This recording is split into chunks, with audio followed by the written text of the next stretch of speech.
Albatta qalblar Allohning barmoqlaridan ikki barmog'i orasida turadi. Alloh ularni o'zi xohlagandek quradi. Qalblar birodar Allohning qo'lida. Qalblar Alloh taoloning qo'lida.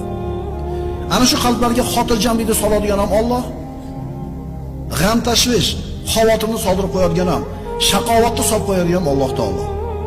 Bir banda bo'ldi, to'xtatdim gunohlarimni. Namozni boshlayman aytaman dedi.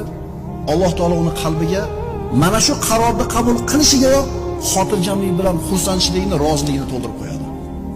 Xotirjam bo'lib qoladi. Chunki Alloh taolo yaxshi ko'radi bandasini tavba qilishligini.